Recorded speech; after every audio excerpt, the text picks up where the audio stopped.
بنگلہ دیش میں جماعت اسلامی پر انسداد دہشت گردی قانون کے تحت پابندی عائد۔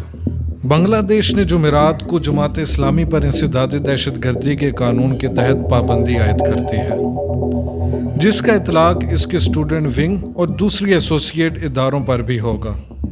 حکومت نے جماعت اسلامی کو ایک عسکریت پسند اور دہشت گرد تنظیم سے تعبیر کیا۔ بنگلہ دیش کے وزیر اعظم شیخ حسینہ اور ان کے سیاسی شراکت داروں نے جماعت اسلامی پر الزام لگایا کہ انہوں نے سرکاری ملازمتوں کے لیے کوٹا سسٹم کے خلاف طالب علموں کے حالیہ احتجاجی مظاہروں کے دوران تشدد کو ہوا دی تھی۔ بنگلہ دیش کی وزارت داخلہ نے جمعرات کو کہا کہ یہ پابندی انسداد دہشت گردی کے قانون کے تحت لگائی گئی ہے۔ 15 جولائی سے اب تک ملک بھر میں کم از کم 211 افراد ہلاک ہوئے ہیں اور 10,000 سے زیادہ کو گرفتار کیا گیا ہے۔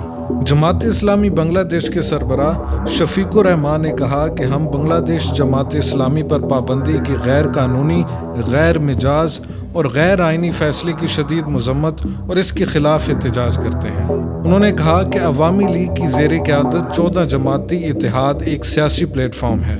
ایک سیاسی جماعت یا اتحاد دوسری سیاسی جماعت کے بارے میں فیصلے نہیں کر سکتا۔ جماعت اسلامی بنگلہ دیش پر اس سے پہلے بھی کئی بار پابندیاں لگ چکی ہیں۔ بنگلہ دیش جماعت اسلامی پر الیکشن کمیشن کی جانب سے اس کی رجسٹریشن کی منسوخی کے بعد 2014 سے 3 قومی انتخابات میں حصہ لینے پر پابندی عائد کر دی گئی تھی۔ 2013 میں ہائی کورٹ نے پارٹی کو یہ کہتے ہوئے انتخابات میں شرکت کے لیے نااہل قرار دیا کہ اس کے آئین نے سیکولرزم کی مخالفت کی ہے، تاہم اسے سیاسی سرگرمیوں مثلاً جلسوں، ریلیز اور بیانات سے نہیں روکا گیا۔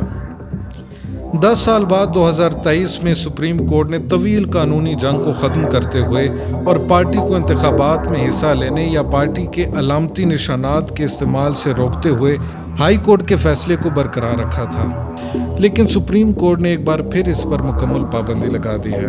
یاد رہے کہ بنگلہ دیش کی آزادی کے بعد 1971 میں بنگلہ دیش کے بانی رہنما اور شیخ حسینہ کے والد شیخ مجیب الرحمان کی انتظامیہ کے تحت بڑے پیمانے پر قتل و غارت اور مظالم میں جماعت اسلامی کے مبینہ کردار کی وجہ سے اس پر پابندی عائد کر دی گئی تھی۔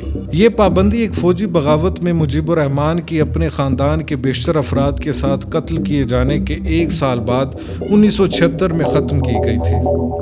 اس فوجی بغاوت میں صرف حسینہ اور ان کی چھوٹی بہن شیخ ریحانہ زندہ بچی تھیں، کیونکہ وہ 1975 میں جرمنی کا دورہ کر رہی تھیں۔